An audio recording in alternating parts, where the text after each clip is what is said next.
바울이 어떤 상황에서 끝났죠? 바울 엄청 두드려 맞았죠. 예루살렘 성전에서 끌려 나와서 이 유대인들, 유대주의자들의 선동으로 이 선동되어진 수많은 군중 속에 막 엄청나게 두드려 맞고 있었어요. 그런데 이제 그대로 방치되면 바울은 두드려 맞아서 죽어요. 그런데 천부장이 그 소식을 듣고 막 급하게 이 동요된 이 군중들을 진정시키기 위해서 백부장들을 거느리고 현장으로 들이닥치죠. 그래서 천부장이 개입해서 가까스로 죽지 않고 바울이 살 수 있었어요.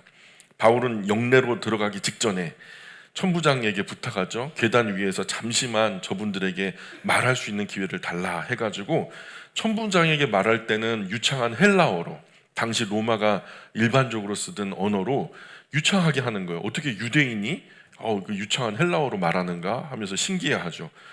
그렇게 여차저차 해갖고 허락을 하죠. 그리고 계단 위에서 군중 가운데 팔로 진정을 시킨 다음에, 손으로 진정을 시킨 다음에 그 다음에 하는 이야기가 히브리어로요. 또박또박 얘기하는 거예요. 유대인들의 고유한 언어로 또박또박 그들에게 말을 하기 시작하는 거예요. 두 언어가 뭐 전혀 거리낌 없이 아주 자유롭게 사용하게 됐던 거죠. 부형들아, 내가 지금 여러분 앞에서 변명하는 말을 들으라.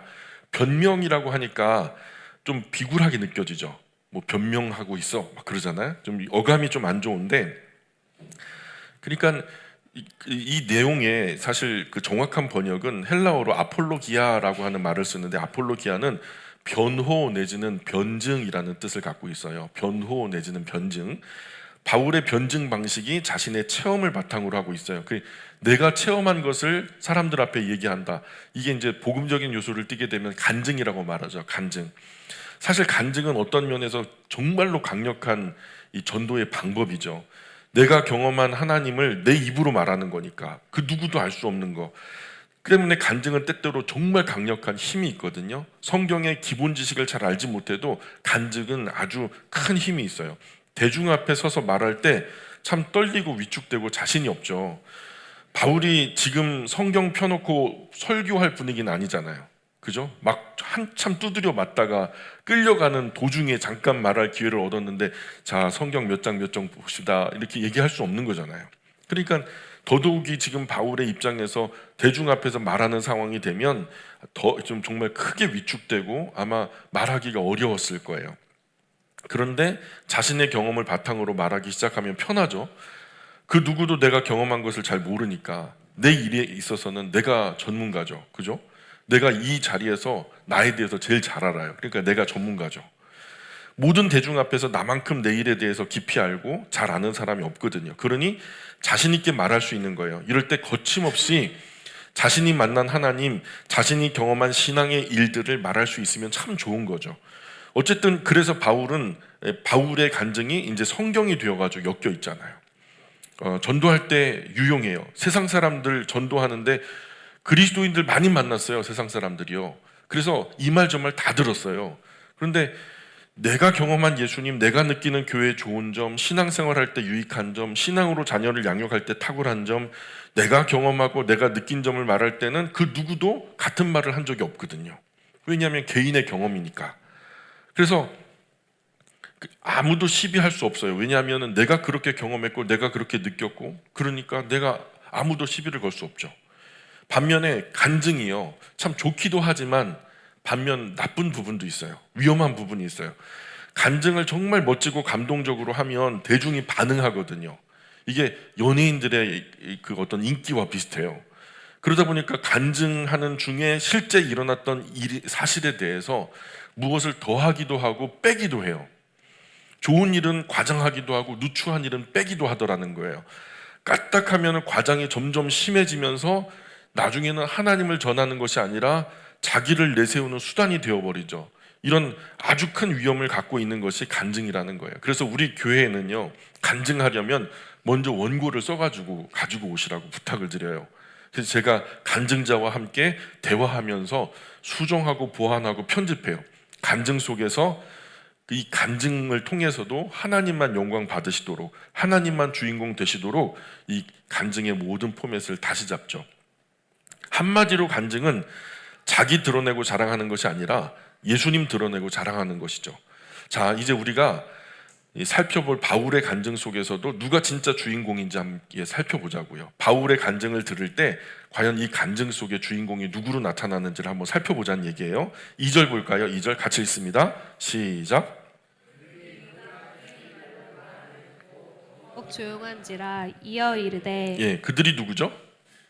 그들이 그가 히브리 말로 말함을 듣고 더욱 조용히 한지라 이에 이르되. 그들이 누구예요? 그죠? 예루살렘 성전 안에서 바울을 끌어내가지고 두들겨 패던 사람들이에요. 예, 그런데 바울이 유창한 히브리 말로 말하기 시작하니까 군중은 좀 더 조용해지죠. 이목이 더욱 집중되었죠. 바울은 이제 자신의 이야기를 해요. 3절입니다. 계속 읽습니다. 시작. 나는 유대인으로 길리기아 다소에서 났고 이 성에서 자라 가말리엘의 문화에서 우리 조상들의 율법의 엄한 교훈을 받았고 오늘 너희 모든 사람처럼 하나님께 대하여 열심히 있는 자라. 3절 짧은 한 절에요. 바울에 관한 여러 가지 정보를 얻을 수 있어요. 진부하지 않아요. 짧은 절인데 한 번은 제가 이 상가 관련된 일로 상가의 입점주를 제가 만날 기회가 있었어요. 근데 그분이요, 하려는 말은 나는 정말 강아지를 좋아합니다 이 말이에요. 나는 강아지를 너무 좋아해요. 근데 이 12글자 말을요 1시간 동안 말하는 거예요. 1시간 동안 말씀하셨는데 결론은 뭐냐? 결론은 뭐라고요? 나는 강아지를 너무 좋아해요. 그거예요. 그 말 이상 아무것도 없더라고요. 그것 때문에 어린 시절 이야기부터 그냥 막 별의별 이야기를 다 했는데 1시간 동안 들은 다음에 남는 개요는 나는 강아지를 너무 좋아합니다. 금방 하잖아요. 근데 짧은 글에 많은 정보를 담아내는 거 전문 용어로 말할 때 짭짤하다 그래요. 짭짤하다. 너무 많은 그 정보들이 다 담겨져 있으니까. 자, 바울의 글이요 참 짭짤해요. 자, 3절 한 절로 알 수 있는 바울의 정보들, 바울에 관한 정보들을 한번 정리해 볼까요? 첫 번째, 어떤 정보죠? 나는 당신들과 같은 유대인이다. 자, 유대인, 그러니 뭘 하는 거예요? 마치 경계해야 할 이방인처럼 나를 이질적으로 대하지 말라는 거예요. 당신들과 같은 유대인이다. 뭐 1절에서는 그 부형들이여 그러면 내 아버지와 같이 함께 유대인 된 사람들아, 이렇게 원어적으로는 그렇게 말해요. 내 아버지도 유대인이었고 나도 유대인이다라는 것을 강조하는 거죠. 그래서 지금 여기서도 나는 유대인이다라는 것은 이질적으로 대하지 마세요. 나도 당신들과 같은 유대인입니다. 두 번째가 길리기아 성 다소 태생이다. 길리기아 성 다소. 자, 길리기아 성 다소는요 학문의 도시, 교육의 도시예요. 여기에 철학이 굉장히 발달한 도시예요. 뭐 아테네라든가 한 4개의 도시들이 학문적으로 특출했던 곳이 있었어요. 에베소도 그렇고요.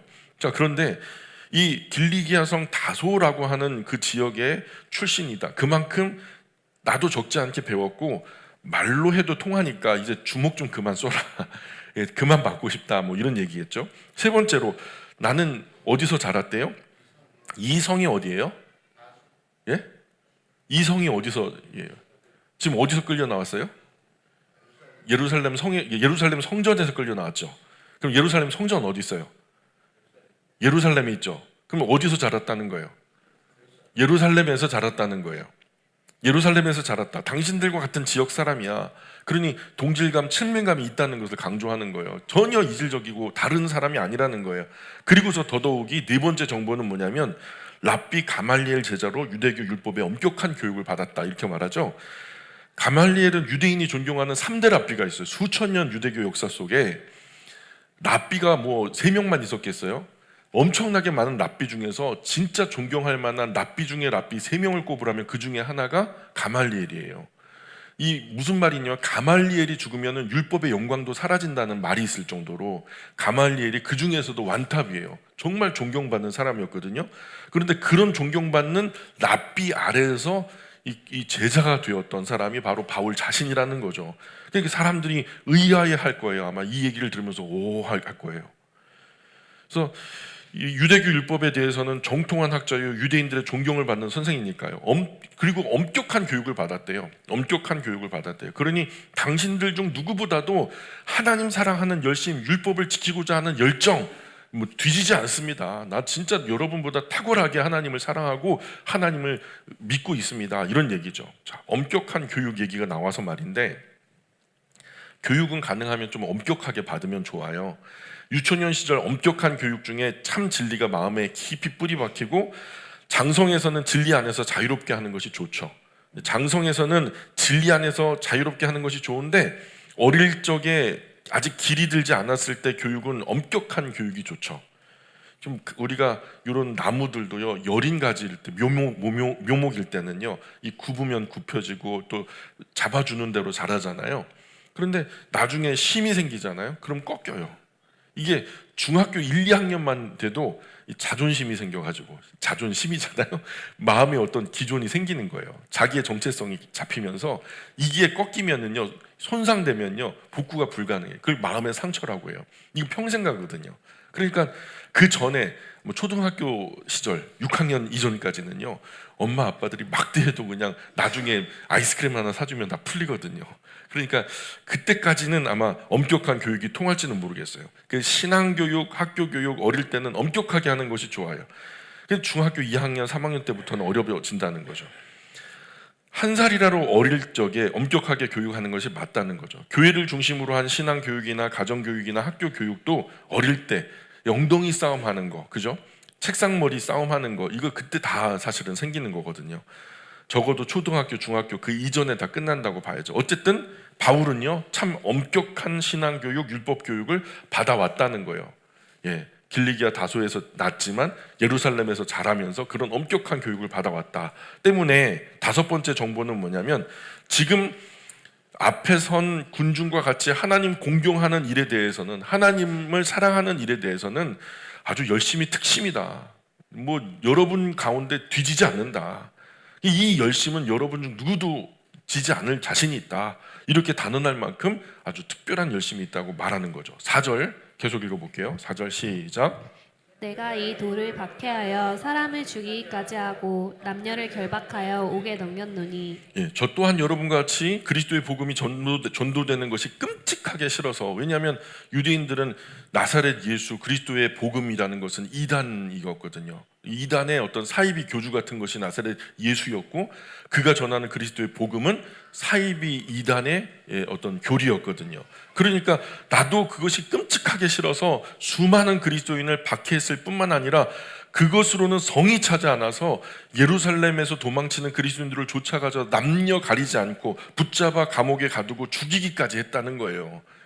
이 중에서 나처럼 그렇게 그리스도인들을 잡아 가두고 죽이는 일에 앞장섰던 사람이 있으면 나와보라는 거죠. 자, 사실 바울이 직접 죽인 건 아니죠. 죽였다고 표현하는데 죽인 것을 누구를 두고 말하는 걸까요? 그죠? 스데반 집사님 두고 말하는 건데, 스데반 집사님 죽이는 일에 앞장섰죠. 직접 죽이지는 않았어요. 그러나 바울은요, 자기가 죽인 것으로 간주해요. 그래서 자신도 그들과 함께 무고한 그리스도인들을 죽였다는 죄책감이 항상 마음에 있어요.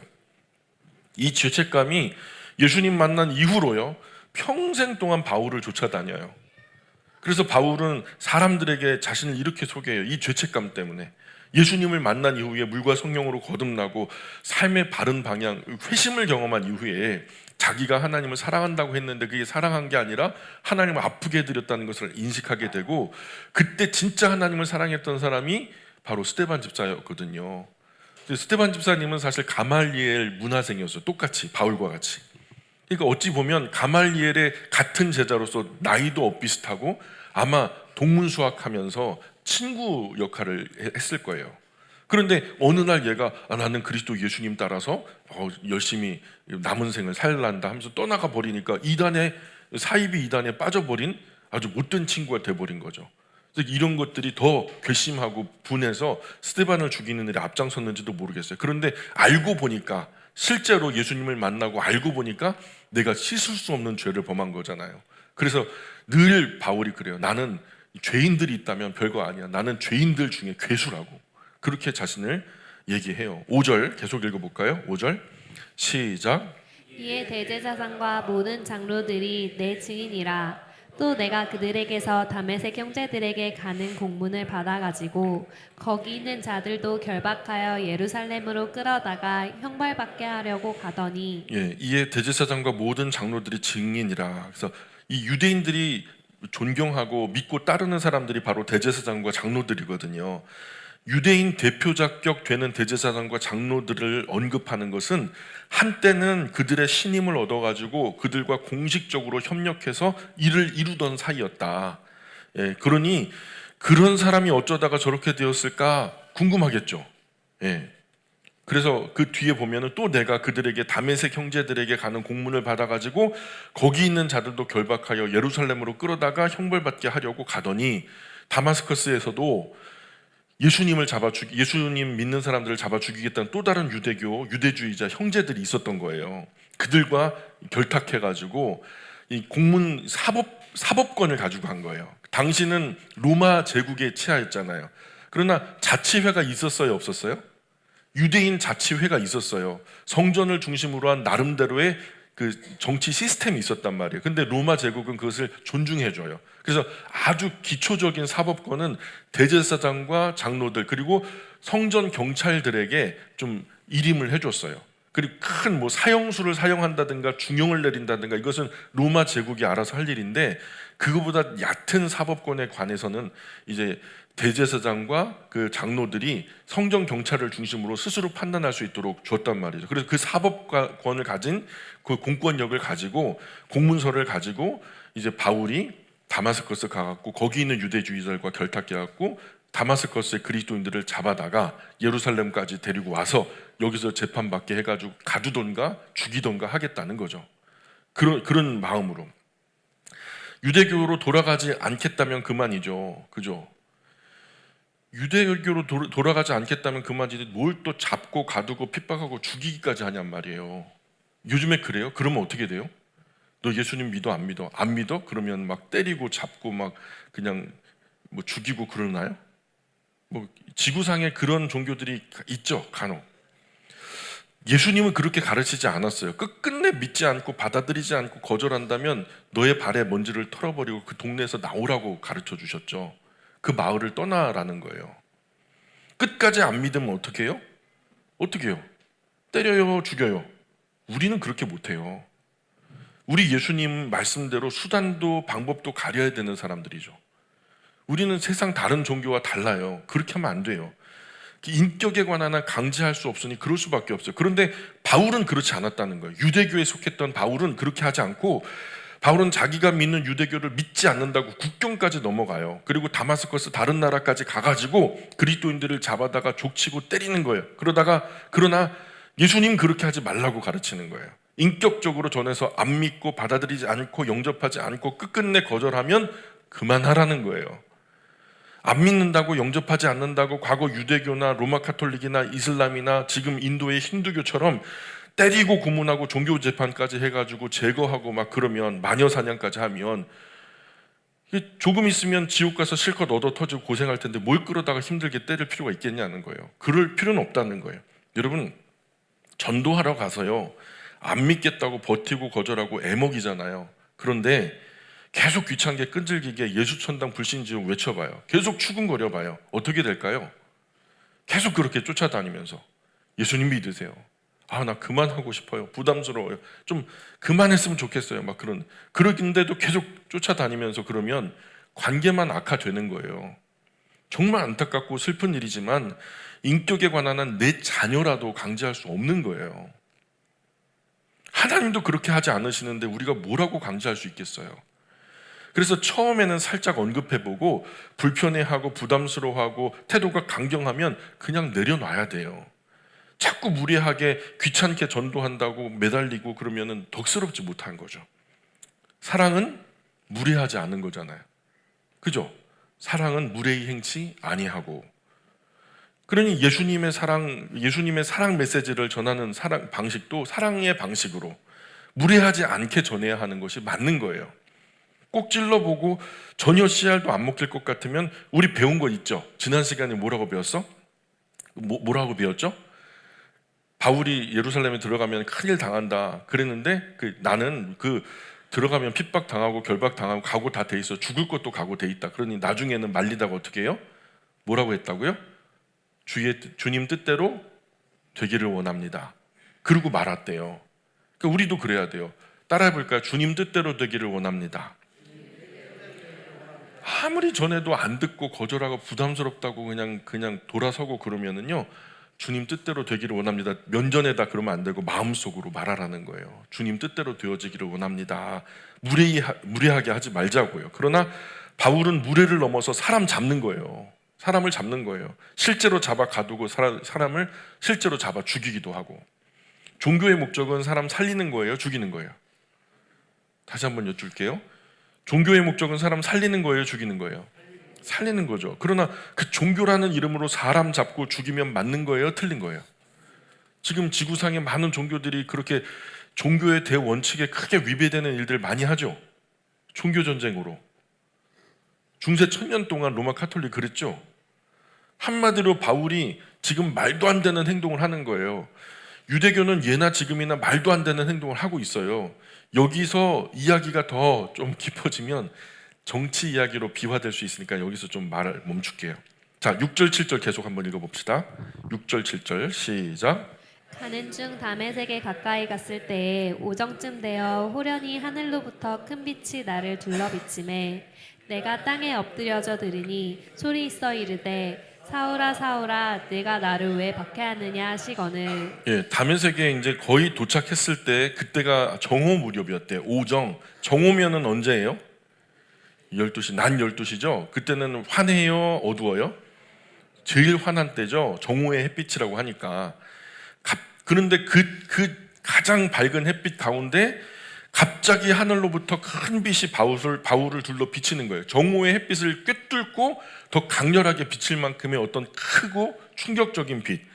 마치 무대 위에 주인공을 스포트라이트가 집중해서 비추듯이 그렇게 바울을 둘러 비추는 거예요. 그 빛에 깜짝 놀라서 땅바닥에 엎드려져 있었는데 소리가 있었다는 거예요. 그저 그냥 우리가 그 먹구름 사이로 이렇게 빛이 이렇게 내리치는 그 빛내림 정도가 아니에요.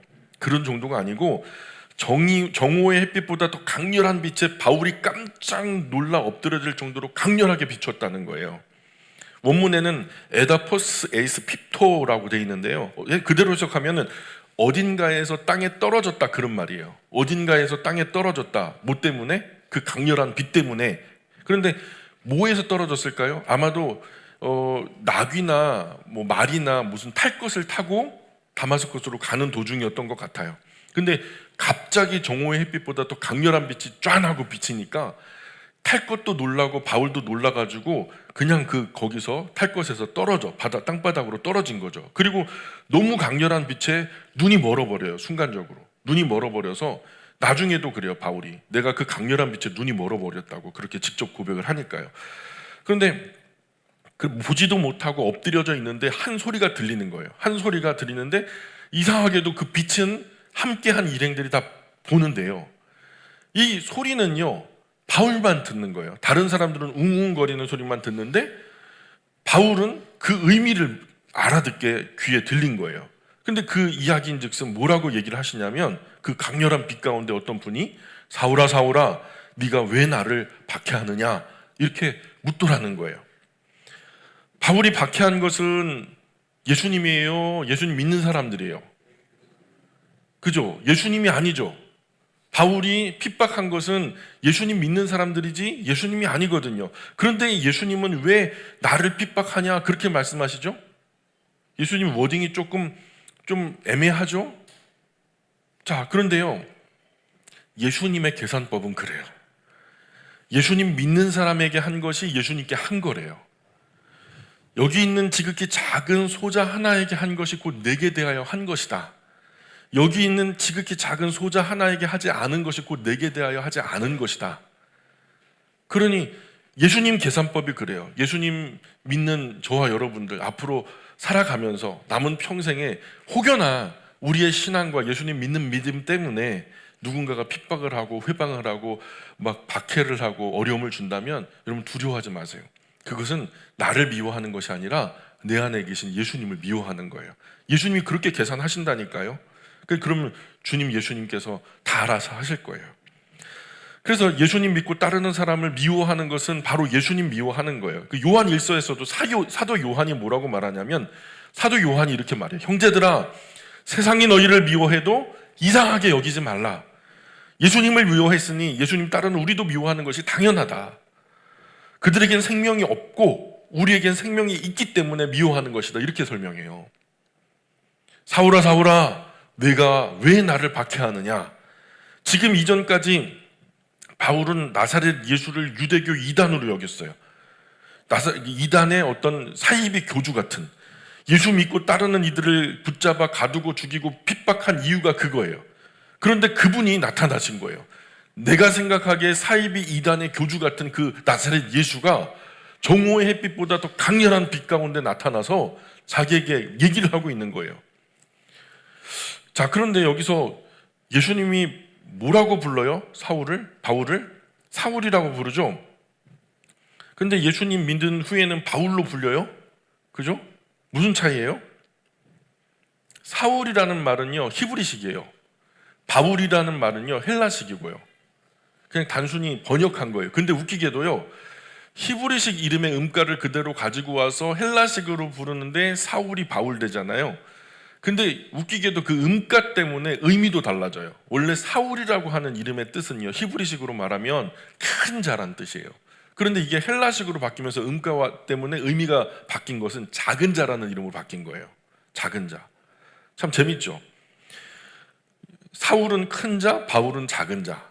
자, 이방인의 구원을 위하여 택한 나의 그릇, 이렇게 예수님께서 받은 이후로 바울은요 주로 헬라 세계 안에서 활동하죠. 헬라 세계 안에. 그렇기 때문에 파울로스, 그래서 바울이라는 이름으로 불리게 돼요. 재밌게도 이름의 의미가 그렇게 달라지는 거예요. 어쨌든 8절 계속 읽어볼까요? 8절 시작. 내가 대답하되 주님 누구시니까 하니 이르시되 나는 내가 박해하는 나사렛 예수라 하시더라. 물으시는 예수님 앞에 바울은 대답하죠. 주님은 누구십니까? 누군지 궁금하겠죠. 뭔가 강렬한 빛에서 보이지는 않고 뭔가 말씀을 하시는데 누군지는 모르겠고, 그러니까 주님은 누구십니까? 그랬더니 뭐라고 대답하셔요? 나는 네가 박해하는 나사렛 예수다. 사람이 하나님을 향해서 주님은 누구십니까? Who are you, Lord? 이렇게 물은 거예요. 이 질문은요 사실 인간이 질문할 수 있는 가장 크고 위대한 질문이 딱 두 가지가 있어요. 가장 크고 가장 위대한 질문 두 가지. 사람이 되어가지고 내가 여기 존재하고 있는데 나를 이곳에 있게 한 그분이 누굴까요? 한때 아브라함도 그분이 누굴까? 하늘의 별들을 보며 주변에 펼쳐진 이 산천초목을 보며 기와여초 만발한 자연 만물을 보면서 이 많은 아름다운 질서와 이 놀라운 환경을 주신 그분은 누굴까 궁금했다는 거예요. 그래서 결국 찾더니 하나님께서 그를 만나 주셨다라고 말하는 거예요. 그 가장 큰 질문이 뭐냐면 주님은 누구십니까? 따라해 볼까요? 주님은 누구십니까? 사람이 되어서 자신을 존재하게 하시는 하나님이 누구신지 물어보지 않고 인생을 살아가는 것은요 정상이 아니죠. 내가 우연히 왔다고 생각해요? 우연히 이 자리에 그냥 있다. 그럼 생각해 보세요. 그냥 먼지가 변해서 유기물, 무기물 어떻게 돼가지고 뭐 원숭이 진화해서 사람이 됐다. 이런 유구한 세월 속에서 진화되어서 진화의 결론으로 내가 이 자리에 있다면 나는 몇 년 살아요? 어차피 100년 미만도 못 살아요. 거기에 도덕과 윤리의 좌소가 어디냐고요. 뭐 눈치 볼 거 있어요. 뭐 최대한 이 100년 미만 행복하게 살기 위해서 별의별 짓 달의 달짓 다 해도 괜찮아요. 유물론적 사관으로 진화론을 갖다가 우리가 인생의 이념으로, 세계관적 이념으로 삼는다면요 여러분 이 자리에 있으면 안 돼요. 지금 산으로 들로 최대한 즐기고 최대한의 쾌락을 채우기 위해서 별의별 짓 달의 달짓 다 해야 된다니까요. 그런데요 이런 우리를 하나님께서 지으셨다? 얘기가 달라지는 거예요. 지으신 분은 목적이 있거든요. 계획이 있거든요.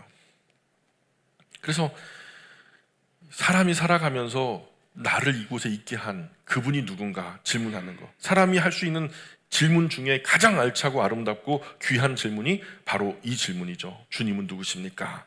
이 예수님도 제자들 3년 동안 함께 하셨죠. 마지막에 십자가 달리시기 전에 제자들과 함께 마지막 졸업 여행을 가요. 어디로 가죠? 가이사랴로 가죠. 그리고 거기에 막 엄청난 그 로마식 그 건축물들을 보면서 막 제자들이 흥분해하고 막 그냥 사람들이 막 돌아다니고 로마의 어떤 최신식 문물들을 보니까 얼마나 흥분돼요. 근데 예수님은요, 그 많은 군중들 속에 제자들을 진정시킨 다음에 제자들에게 묻기를 뭐라고 묻냐면, 야, 사람들이 말이야 나를 누구라고 하더냐? 그랬더니 뭐라고 대답하죠? 어떤 사람은요 예수님을요 세례 요한이라고, 어떤 사람은요 또는 엘리야라고, 또 어떤 사람은요 옛 선지자 중 한 사람이 다시 살아났다 이렇게 얘기하던데요. 그래요. 그랬더니 예수님이 또 묻죠. 뭐라고 묻죠? 그러면 너희는 나를 누구라고 하느냐? 라고 물어요. 그래서 베드로가 뭐라 그러죠? 베드로가 주는 그리스도시요 살아계신 하나님의 아들이십니다. 어쨌든 자, 살아계신 하나님의 아들 하나님. 자, 사람의 아들은 사람이죠. 하나님의 아들은 하나님이죠. 하나님의 아들 예수님이니까 그분은 곧 하나님이죠. 자, 그런데 그분하고 내가 무슨 상관이 있어요? 저 구만리 바깥에서 그는 하나님의 아들 하나님이 계셨다, 뭐 그것은 나하고 아무 상관없죠. 그래서 사도 요한은요 이 부분이 너무너무 목말랐다는 거예요. 여기까지 그 사도들이 많은 진전을 보여서 정말 하나님의 아들 하나님, 우리 구주 예수님이라고 하는 것까지는 가지고 왔는데 나중에는 이 말이 끝이 되면 안 되는 거예요. 그래가지고 사도 요한이 요한복음의 마지막에다가 누구를 의도적으로 배치를 하냐면은 의심 많은 도마, 들어보셨어요?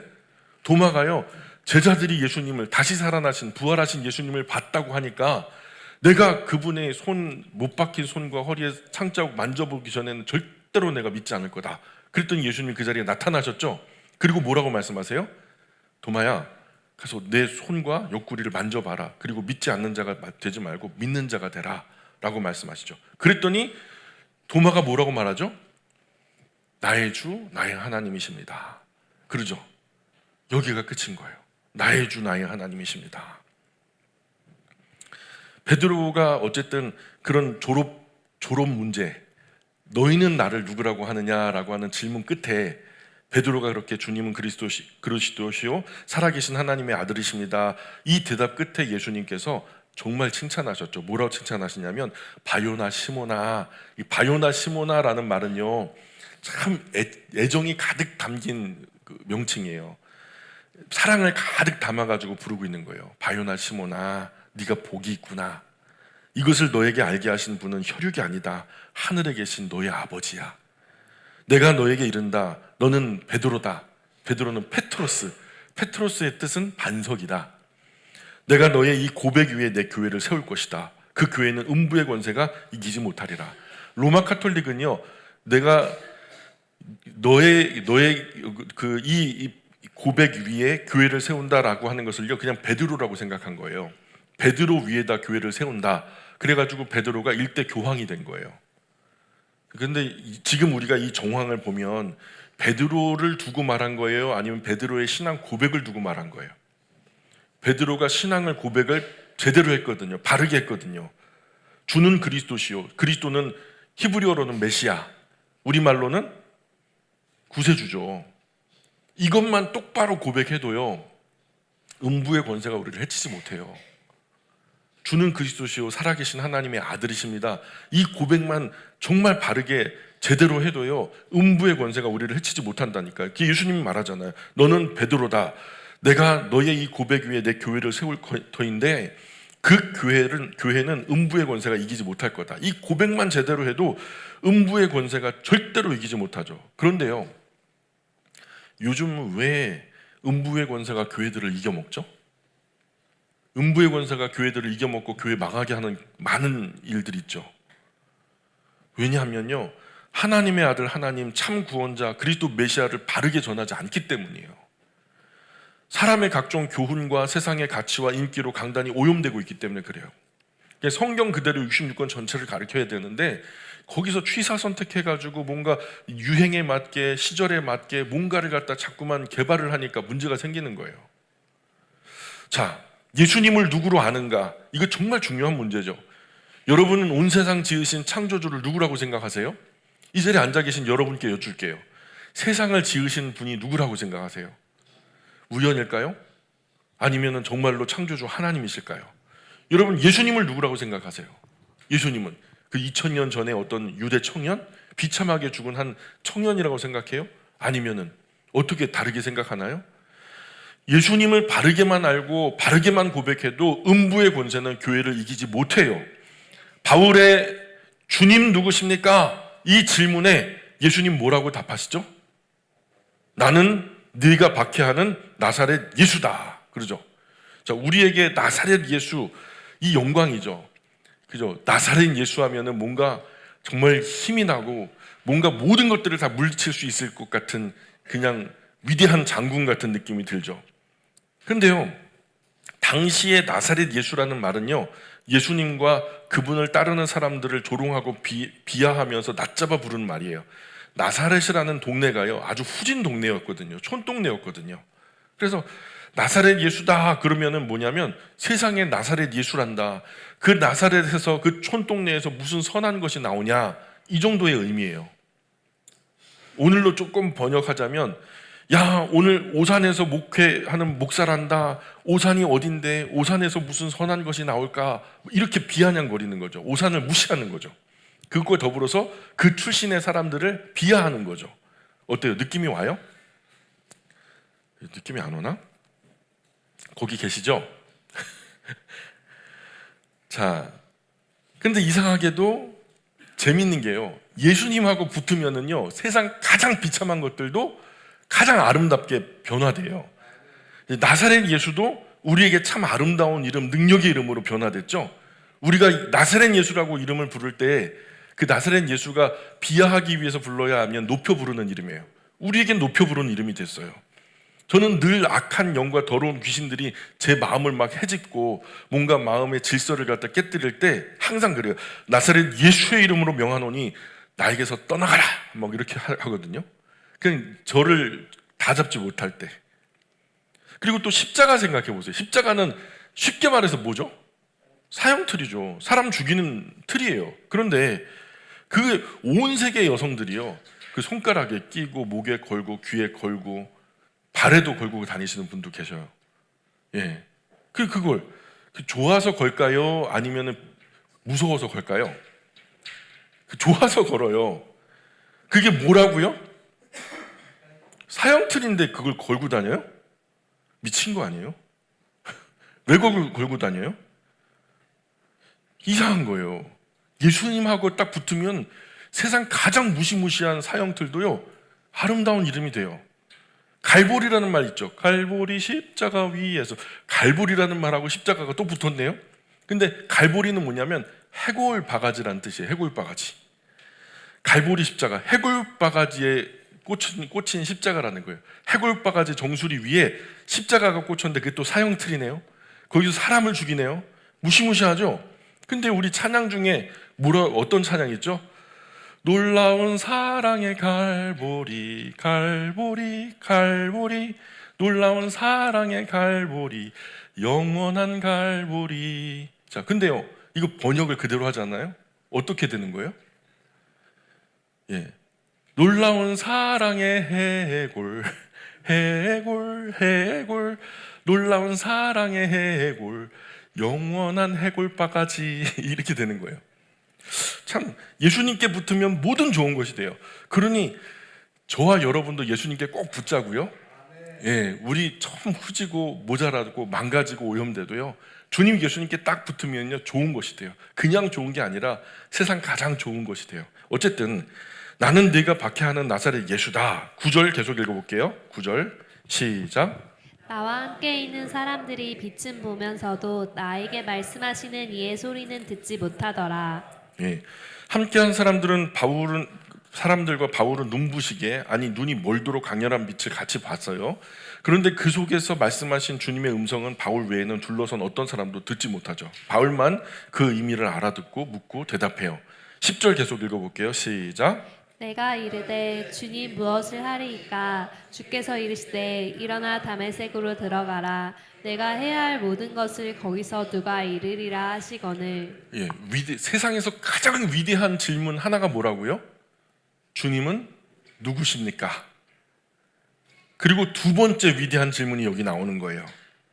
뭐라고 하죠? 주님 무엇을 하리이까? 주님 뭘 할까요? 예요. 정말 중요한 질문이죠. 첫 번째 질문으로 이 질문을요 바르게 대답하면요 우리의 영원한 거처가 달라져요. 영원한 거처가 달라져요.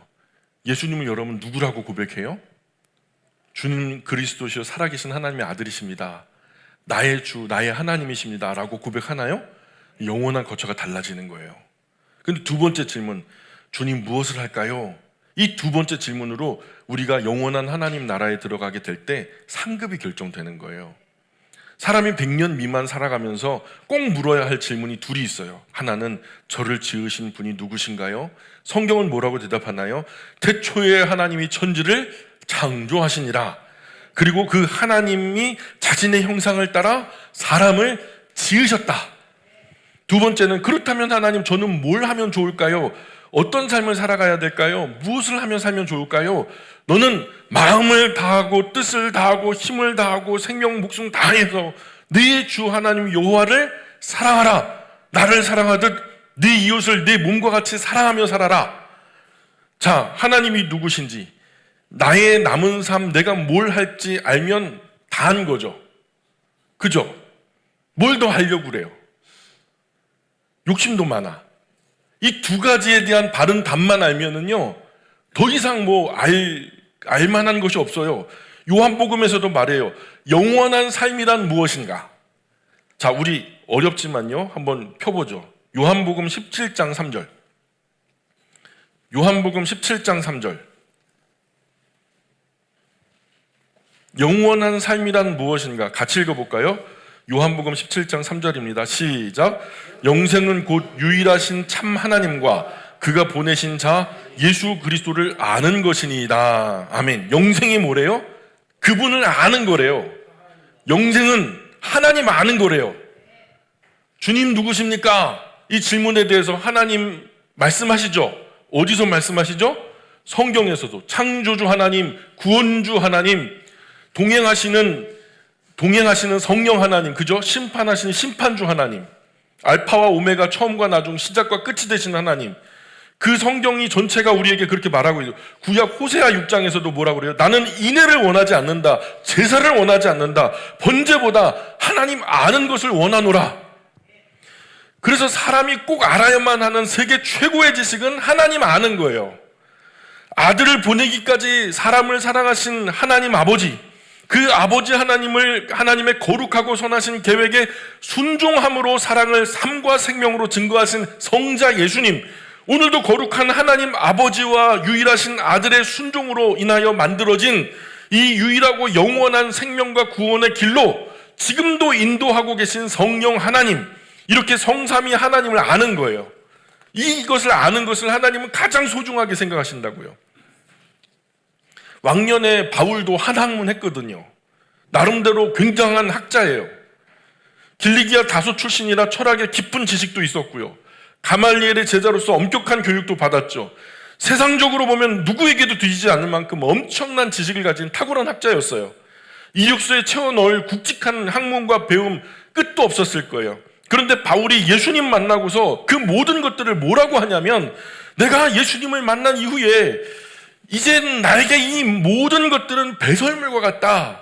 배설물이 뭐예요? 똥 같다는 거예요. 이 모든 것들이, 나를 둘러싼 이 모든 이력서에 꼼꼼하게 채워놨던 이 모든 것들이 똥과 같다. 왜 그렇게 생각했을까요? 바울이 글을 쓰고 있던 그 시점이 가장 똑똑했던 시점인데, 지금까지 모든 학문과 배움을 모아놓아도 우리 주 예수님 아는 지식이 세상에서 가장 고상하더라는 거예요. 메타피직스, 질문하고 계속 고차원적인 질문을 끝까지 가면 딱 두 가지 질문밖에 안 남더라는 거예요. 주님이 누구신지, 또한 그분 앞에서 우리가 어떻게 살아가야 될지, 예수님은 누구신가. 이것을 알게 된 이후에 바울은요, 바울의 표현대로 하자면 세상의 모든 지식은 초등학문과 같다. 예수님은 누구신가? 이 질문에 성경적인 바른 답변을 달아보자 해서 오늘 목사님들이 처음 신학을 하잖아요. 신학을 할 때 기독론, 그리스도론이라는 그 과목을 배워요. 그래서 바울은 주님은 누구십니까? 제가 뭘 하면 좋겠습니까? 갑자기 닥친 이 황당한 상황에서 엉겹결에 자기도 모르게 세상 가장 위대한 질문을 두 가지나 하고 있죠. 덕분에 우리도 세상 가장 중요한 질문 두 가지를 오늘 마음에 품고 가게 생겼어요. 여러분, 원하기는요, 이것을 대중 가운데 답변 달지 마시고 군중 속에서 답변 달지 마시고 여러분 골방으로 가져가셔서 진실하게 답변을 다시기 바래요. 주님은 누구신지, 내가 그분 앞에서 무엇을 하면서 살아야 되는지. 공자님도요, 뭐라 그랬냐면 아침에 도를 깨달으면 저녁에 죽어도 가하다 그랬어요. 예수님 알고 무엇을 하면 살지 알면 저녁에 죽어도 좋은 거예요. 궁극적인 질문은 이거예요. 어차피 세상에 있는 지식 다 알 필요도 없어요. 알 수도 없고 알 필요도 없고요. 그러니 꼭 알아야만 하는 것이 있다면 반드시 알아야만 하죠. 자, 무엇을 알아야 한다고요? 하나님이 누구신지, 내가 뭘 해야 되는지. 사실 이것만 제대로 알면 다 되는 거예요. 뭘 할까요? 하는 바울의 질문에 예수님이 뭐라고 대답하죠? 뭐라고 대답해요? 주께서 이르시되 뭐 하래요? 주께서 이르시되, 여러분 저 본문으로 돌아오세요, 빨리. 자, 뭐래요? 일어나 어디로 가래요? 다메섹으로 들어가라. 네가 해야 할 모든 것을 거기서 누가 이르리라 하시거늘. 자, 그러면 바울의 계획은 어떡하고요? 바울은 지금 애초에 다마스커스에 왜 가는 거였어요? 예수님 믿는 사람들을 잡아다가 예루살렘으로 끌고 와서 형벌받게 하는 거죠. 그게 계획이었어요. 그런데 그것은 바울 계획이고 예수님은 바울을 다르게 쓰시기로 작정한 거죠. 그래서 정오의 햇빛보다 더 밝은 빛에 바울의 눈이 멀게 하셨죠. 그리고 그 멀어버린 눈을 뜨게 할 사람과 그리고 그 신앙의 기본적인 진리를 바울에게 전하고 가르치고 지도할 사람까지도 이미 다마스커스 성 안에 준비해 놓으셨어요. 이것이 예수님의 계획이에요. 일어나 다메섹으로 들어가라. 네가 해야 할 모든 것을 거기서 누가 이르리라. 아니, 여기서 제가 의문이 드는 거예요. 그냥 정오의 햇빛보다 더 강렬한 빛 가운데 예수님이 나타나셨으면 예수님이 그냥 직접 말씀하시면 좋잖아요. 그렇죠? 예수님이 직접 거기서 에코까지 넣어가지고 바울아 하면서 하면 얼마나 또 극적이에요? 그러면 내가 이런 존재란다, 너는 앞으로 이런 일을 해야 된다 하면은 훨씬 더, 그죠? 예수님께서 직접 말씀도 해주시고 예수님이 직접 눈도 뜨게 해주시면 좋잖아요. 제 생각에는 그런데 꼭 아나니아를 통해서 일을 이루게 하시죠. 그를 통해서 들으라는 거예요. 왜 그럴까요? 예수님이 귀찮을까요? 그래서 그러는 걸까요? 이게 뭘까요? 이건요, 교회의 권위예요. 예수님은요, 교회를 통해서 일하게 하시는 거예요. 예수님께서 교회를 세워주시는 거예요. 예수님은 그것이 무엇이든 직접 말씀하실 수 있었어요. 그러나 그렇게 하지 않으셨어요. 사람을 통해서 듣게 하셨죠. 그 진리를 전할 사람이 준비되어 있는 거죠. 만약 사람들이 나는 다른 사람들에게 듣지 않겠다, 나는 직통 계시를 받을 거야, 나는 환상으로 보고 나는 음성으로 들을 거야, 그러면 문제가 심각해지는 거예요. 악한 영들이 장난을 치고 거짓말하는 사람까지 가세해서 더해서 이 말 저 말 난장판이 될 거예요. 질서가 없을 거예요. 그래서 예수님 말씀하세요. 일어나 다메섹으로 들어가라. 네가 해야 할 모든 것을 거기서 누가 이르리라. 다 계획하셨어요. 이미 정해 놓으셨다는 거예요. 바울은 그러나 몰라요. 바울은 자신 위해서 어떤 일, 무슨 일이 정해져 있는지 몰라요. 예수님은 바울이 무슨 일을 어떻게 해야 할지, 누구를 만나야 할지, 무슨 말을 들어야 할지 다 정해놓고 준비해 놓으신 거예요. 그리고 바울이 다마스커스 그 길 위에 올 때까지 기다리고 계셨던 거예요. 여기까지 오면은 내가 나타나야지 하고. 개역 한글판 성경에는 이렇게 번역되고 있어요. 정한 바 너의 모든 행할 것을 거기서 누가 이르리라. 정한 바, 누가 정한 거예요? 주님이 정한 거예요. 그래서 바울은 눈이 먼 채로 다마스커스로 들어가죠. 11절 마지막으로 읽어볼게요. 11절 시작. 나는 그 빛의 광채로 말미암아 볼 수 없게 되었으므로 나와 함께 있는 사람들의 손에 끌려 다메섹에 들어갔노라. 예, 그 광명이 얼마나 강렬했는지 눈이 멀어버려요. 이후에 많은 학자들이요, 이때 바울의 눈이 크게 손상되었을 것이다 이렇게 주장을 해요. 왜 그러냐? 이후에 그가 편지를 쓰는데요, 늘 대피를 세우죠. 눈이 안 보이니까 글씨가 삐뚤빼뚤하니까 대피를 세웠다는 거예요. 그리고 갈라디아서 4장에 보면 또 뭐라고 나오냐면 너희가 나를 위해서 눈이라도 빼어주었을 것이다 하거든요. 근데 쓸데없이 눈을 왜 빼주냐고요? 눈이 아마도 장애가 심했을 것이다. 보이긴 보이나 많이 시력이 감퇴했을 것이다. 손상을 입었을 것이다. 그래서 이런 이유들로 많은 학자는 바울에게 있었던 사탄의 가시, 내가 하나님께 이 질고를 좀 떠나가게 해달라고, 이 사탄의 가시를 거두어 달라고 3번이나 간절하게 기도했지만 하나님이 거절하시면서 내 은혜가 내게 족하다, 너가 약할 때 오히려 강함이라 하면서 말씀하셨다는 거잖아요. 그 몹쓸 질병이 뭐였냐? 근데 그것을 안구 질환, 그래서 안질이었을 것이다, 이렇게 주장을 하는 거죠. 어쨌든 오늘은 여기까지 하죠. 다마스커스 성 안으로 들어간 이후 이야기부터는 우리 다음 시간에 계속해서 말씀 나누도록 하겠습니다. 기도합니다. 귀하신 하나님, 은혜와 사랑을 감사합니다. 부족한 저희들 하나님 사랑하는 마음 가지고 일주일을 열심히 살다가 주님 앞에 달려 나왔습니다. 지난 한 주간 주님 보시기에 부끄럽고 죄송스러운 일들이 많지만 다시 한번 하나님의 빛을 받고 영원한 하나님의 나라 소망하면서 이 땅과 짝하여 살지 않기 위하여서 주님 앞에 나와 주님이 펼쳐놓으신 이 영적인 떡상에서 주님의 떡을 나누며 하나님 또한 영적으로 새 힘을 얻어 세상으로 나아가고자 합니다.